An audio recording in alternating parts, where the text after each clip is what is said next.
Statement ఇచ్చి మనం ఇటువంటి విషయాలకు దూరంగా ఉండాలి, ఎప్పుడు కూడా అసభ్యకరమైన పోస్టులు పెట్టారు, ఇటువంటి స్టేట్మెంట్ అవసరం కదా?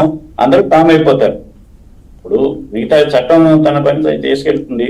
ఈయన అల్లు అర్జున్ కానీ ఆయన టీం కానీ ఎవరిని వాళ్ళ తరఫున ఎవరో కానీ ఒక స్టేట్మెంట్ ఇచ్చి దీని మీద కొంచెం సంయమనం పాటించండి, ఎవరు ఆవేశపడద్దు, పోస్టులు పెట్టద్దు అనే ఒక అపీల్ చేస్తే డెఫినెట్ గా ఈ సమస్య సైలెంట్ అయిపోతుంది.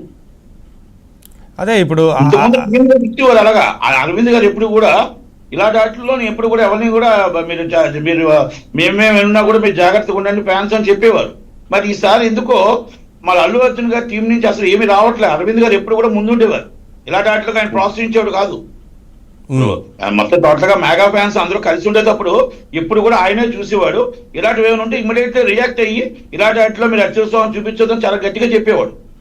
నాకు బిఫోర్ 10 years నేను చెప్తున్నాను అనమాట, బిఫోర్ 10 years. కానీ ఈసారి మరి ఆ అల్లు అర్జున్ గారి టీం నుంచి అంత రెచ్చగొట్టడమే అవుతున్నాయి తప్ప ఎవరు కూడా దాన్ని సమయం పాటించాలి. ఎందుకంటే గవర్నమెంట్ చట్టం తన పని తాను చేసుకుపోయింది. ఏమైనా ఉంటే యాజ్ పర్ లా మనం పోరాడుకోవాలి తప్ప ఇలా సోషల్ మీడియాలో అసభ్యకరంగా పెట్టడం అనేది కరెక్ట్ కాదు. అది కృష్ణకాంత్ గారు ఎవరికి వాళ్ళు రెచ్చిపోయి పోస్టులు పెడితే ఇబ్బంది పడేది వాళ్ళేనండి. చివరికి సమస్య ఎప్పుడు పరిష్కారం అవుతుంది, వాళ్ళు వీళ్ళు ఏకమవచ్చు, మాట్లాడుకోవచ్చు. కానీ మధ్యలో ఉండే వీళ్ళు మటుకు జైల్లో ఉండటమో లేదా కోర్టుల చుట్టూ తిరగడమో జరుగుతుంది. కాబట్టి చాలా ఇప్పుడు ఫ్యాన్స్ అనే వాళ్ళకి అభిమానం ఉండొచ్చు, ఆవేశం ఉండొచ్చు, కానీ సంయమనం పాటిస్తే కొంతకాలం బెటర్. లేదంటే వాళ్ళ తర్వాత వాళ్ళ భవిష్యత్తుని దృష్టిలో పెట్టుకోరు. కానీ సార్ అసలు కాదండి, అభిమానులను కూడా రెచ్చగొట్టే రకంగా మాట్లాడినా ఏం జరిగినా సరే రేపు వాళ్ళే కదా ఇబ్బందులు పడేది.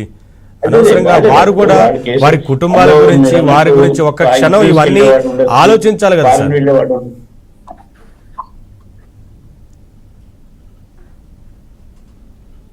వారి కుటుంబాల గురించి వీటన్నిటి గురించి వారు కూడా ఒకసారి ఆలోచించాలి కదా అంటున్నాం. ఏమంటారు నట్టు కుమార్ గారు?